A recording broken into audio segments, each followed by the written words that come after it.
Look at your phone. Now turn it face down. Feel focused now? You're not.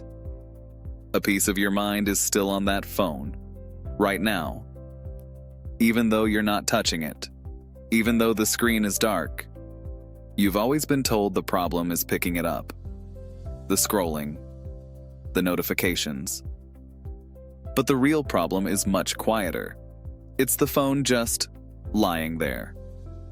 Professor Adrian Ward and his team did a scientific experiment on 520 people. The 520 people were divided into 3 specific groups. Group 1 kept their phone on the desk. Group 2 kept their phones in their pockets. Group 3 kept their phones in a different room entirely. They found that the mere presence of one's own smartphone may induce brain drain by occupying the limited capacity cognitive resources you need for working memory and fluid intelligence. Working memory refers to the theoretical cognitive system that supports complex cognition by actively selecting, maintaining, and processing information relevant to current tasks and goals. Working memory is your brain's small, temporary workspace, the mental desk where you hold a few pieces of information right now and actively work with them to get something done. Working memory is what you use to keep a phone number in your head while you dial, hold the start of a sentence while you reach the end, or do math in your head. 2 things define it. It's small, only a few items at once, and temporary. Working memory fade fast unless you keep using them. Working memory runs on attention, which is exactly why a nearby phone drains it. Fluid intelligence represents the ability to reason and solve novel problems. The brain drain effect was even stronger for people who reported high smartphone dependence. The more you rely on it, the more the presence of the phone drains your brain's processing power. Here's the kicker. Even if the phone was turned completely off, the brain drain continued.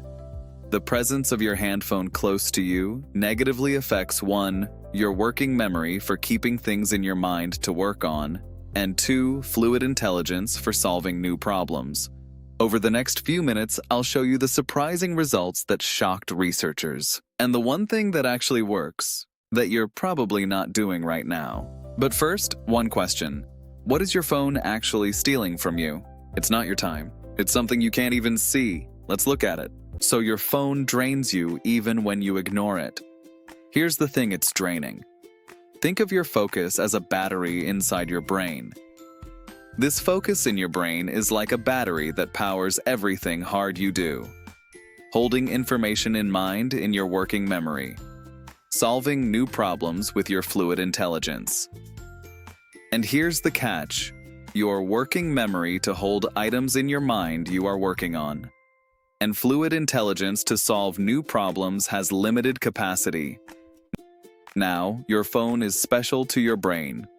It's high priority, like hearing your own name across a noisy room. You will definitely notice when your name is called, even in a noisy room. Your brain treats that phone the same way. So, when your phone is nearby, part of your brain is busy doing one job. Your brain is actively holding back the urge to check your phone. And the brain holding back the urge to check your phone costs energy. That energy comes straight out of your battery in your brain.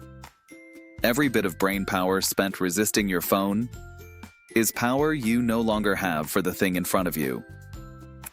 Fewer resources, weaker focus, a slower brain. And here's the strangest part. This happens below your awareness. You are not consciously thinking about your phone. You do not feel the brain drain.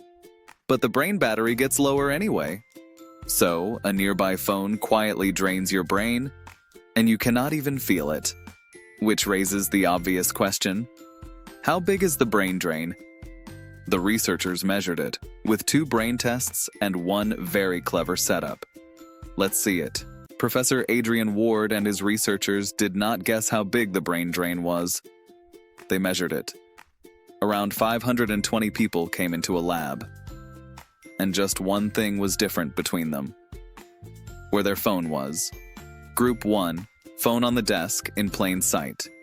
Group 2, phone in a pocket or bag nearby but out of sight. Group 3, phone left in another room entirely. Every phone was on silent. Nobody was allowed to use it. Then everyone took 2 brain tests. One made them juggle information in memory while solving problems. The other asked them to solve brand new visual puzzles. Both tests measure the same thing: how much mental focus you have available right now. And the results formed a perfect staircase. Phone on the desk? Worst. Phone in a pocket or bag? Middle. Phone in another room? Best scores. The farther away the phone, the more brain power people had. Same kind of people. Same tests. The only thing that changed was how close their phone was. That's how we know the phone caused it. Now, here's the kicker. The researchers asked people how much they had thought about their phones. Most said, not at all. They asked if the phone's location affected them. Most said, no, they were wrong. The brain drain was real, and not one of them could feel it happening. So the answer is easy, right? Just hide it, face down, in your bag, turn it off. Here's the part that flips everything. The researchers tested those exact fixes, and they failed. Let me show you. If distance helps, then surely just hiding your phone helps too. The researchers checked, it doesn't. Face down or face up, the brain drain was exactly the same, so they went further. In a second experiment, they had people turn their phones completely off. Not silent, off. And the brain drain stayed. Being switched off did not save them.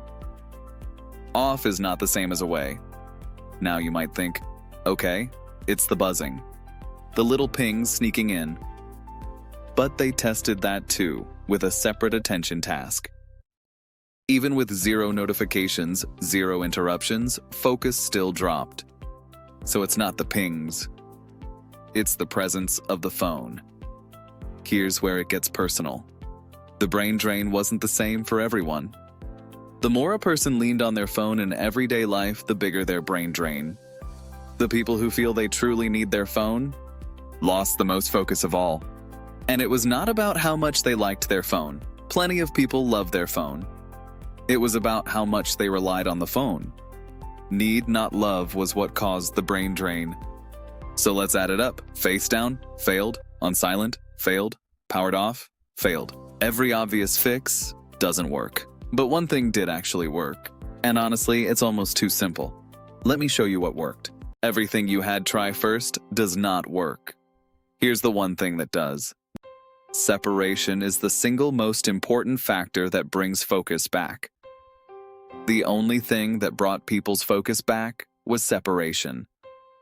The solution was putting the phone in another room. Not in a pocket, not turned off, just away. And when you understand the why, it makes perfect sense. If there's no phone nearby, there's nothing to hold back. There is nothing to resist. So no brain energy leaks out. Your brain battery stays full. So here's how you actually use this in your life. When you sit down for real work or real studying, simply put your phone in a different room before you start.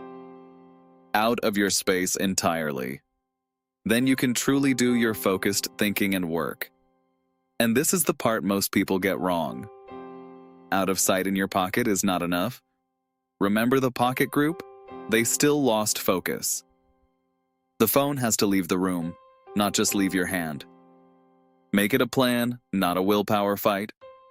Try it for just 1 focused hour and see. This creates a protected phone-free block for your brain. Planned separation beats willpower every single time. Now let me keep this honest with you. The brain drain from a single hour is small. Think a slice of your focus, not your whole brain. But small slices, every hour, every day, add up to a lot of lost focus over a lifetime. So here's the whole story. A nearby phone drains your brain. You can't feel it happening, but it is.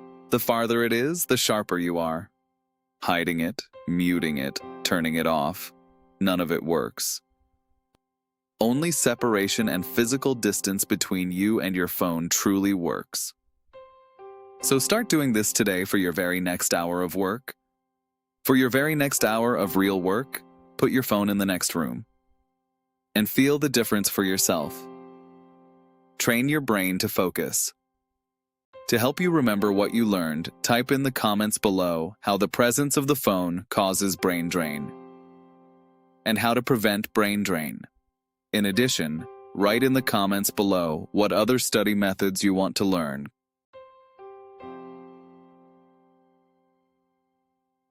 Click subscribe and notify for more evidence-based strategies.